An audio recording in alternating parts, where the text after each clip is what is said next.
Since the public emergence of China's sixth-generation prototype, the J-36, many questions have surfaced. With ever more advanced technology appearing, will China finally export its top-tier J-20 stealth fighter? At first glance, the J-20 is tempting.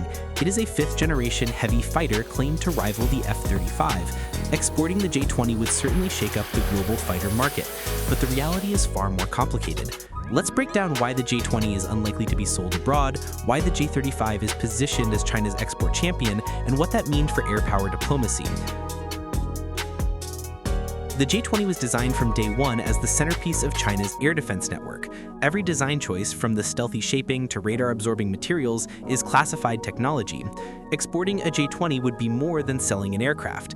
It would be handing over a manual to the People's Liberation Army Air Force, revealing how China operates stealth, sensor fusion, data links, and beyond visual range tactics. That explains why many nations never sell their top strategic fighters. The US never exported the F-22. Russia controls exports of its Su-57 and usually offers downgraded export variants instead. The sticker price for a stealth heavy fighter is enormous. Estimates place the baseline unit cost of a J-20 well over $100 million US. Outfitted with full weapons, sensors, and support systems, the price can easily exceed that figure. But buying the jet is only the beginning. Operating costs are crushing, from specialized maintenance to stealth coating upkeep. Stealth coatings require periodic reapplication, sometimes every few hundred flight hours, at material costs comparable to precious metals per kilogram. Parts, specialized training, fuel consumption, and a whole ecosystem of ground-based sensors and AWACS all add recurring expenses. The J-20 is not a standalone weapon. It is embedded in an integrated Chinese combat system. It depends on Chinese airborne early warning aircraft, electronic warfare assets, secure data links, and network sensors to reach its full potential. Without that network, the aircraft's combat effectiveness drops dramatically. So exporting a single platform to a foreign air force is not only risky, it is often pointless.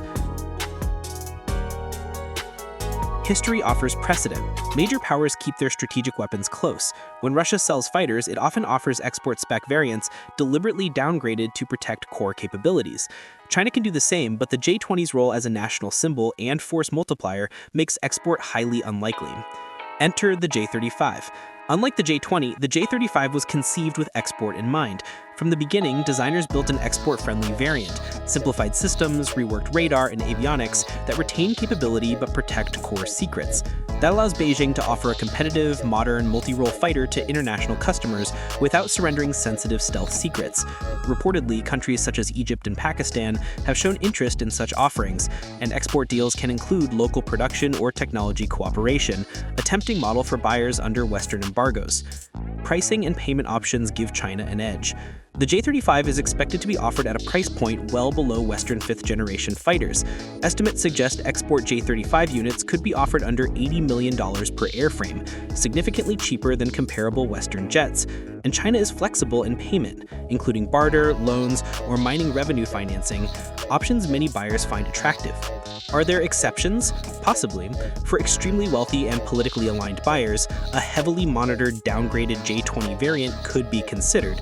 But even then, such a sale would invite geopolitical pressure, export controls, and the risk of sanctions, as history has shown.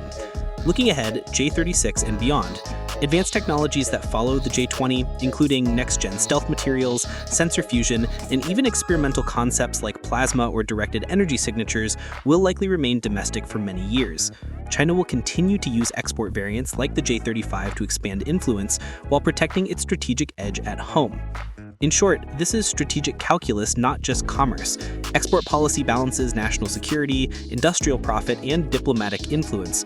For China, the J-20 is a symbol of sovereign power, and sovereign power is not traded lightly.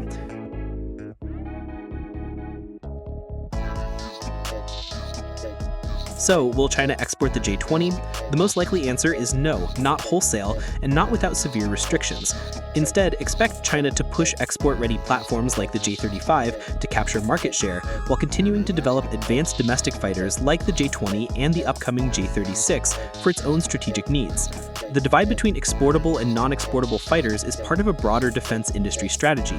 Protect the crown jewels, sell what you can, and use aviation diplomacy to expand influence. Thanks for watching. If you found this helpful, like, subscribe, and leave a comment. Which export fighter do you think will dominate the next decade?